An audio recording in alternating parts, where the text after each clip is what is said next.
Welcome to World at Work TV. I'm Rose Stanley. Joining me today is Linde Harned from People Inc., and we're going to be talking about culture and employee engagement.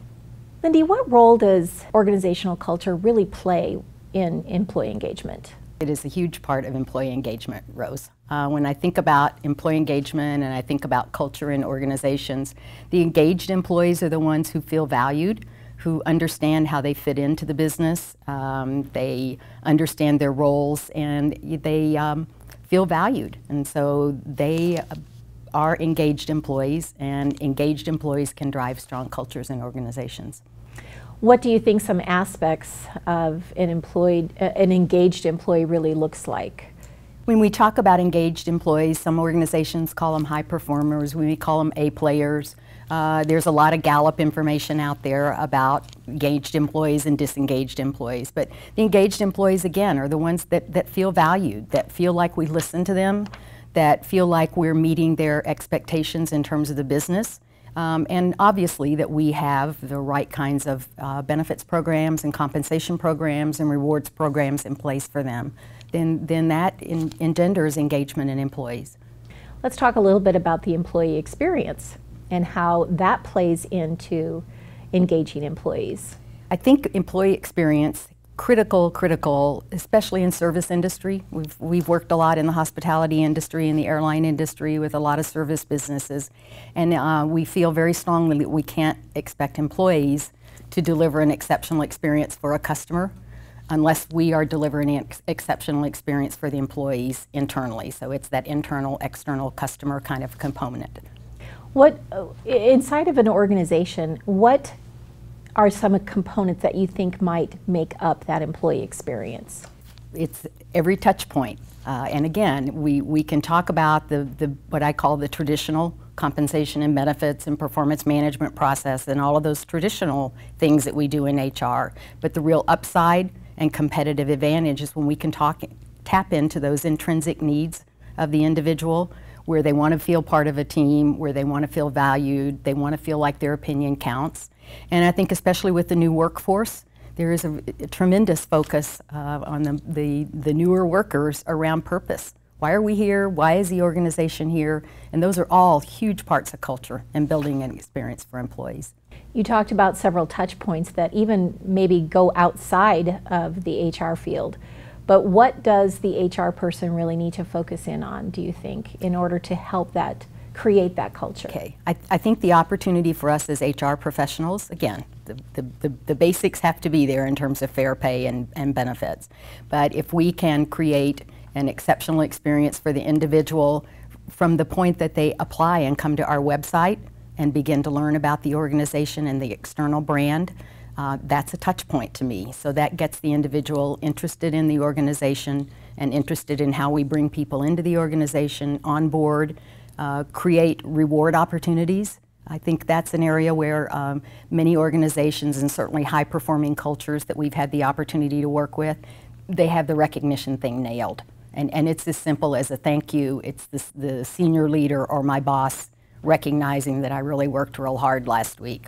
Or a more formal recognition program where we identify quarterly and annual winners. I was in one of the World at Work classes that I was facilitating last week, the T1 class. One of the individuals in there told about her CEO who sends a personal letter to the family after some kind of, so we not only engage the individual employee and recognize them, but we recognize their spouse and their family who support them. Very, very powerful. I'm glad that you actually brought up the CEO, because I was going to ask you, this is not an HR event alone, it's a team sport. So how important is the role of the CEO and the senior management in an organization in order to really drive that type of culture that we're looking for? Leadership is critical, but it is not simply a top-down.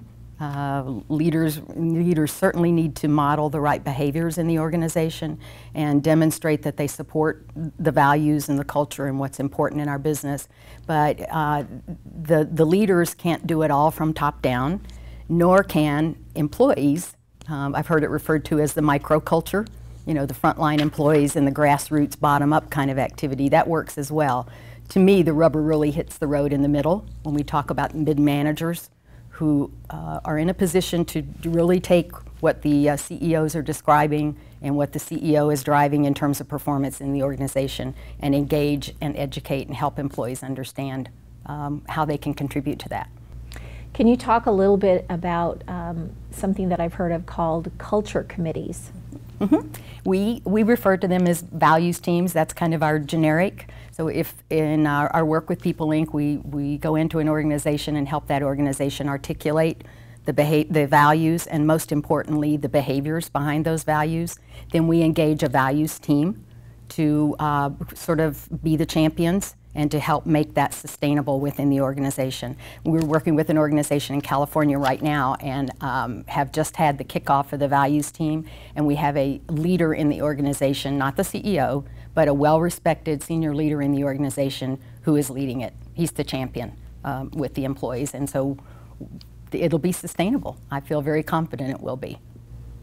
And lastly, really all of this culture that we're talking about, employee engagement, employee experience, what effect does that have on an organization's bottom line?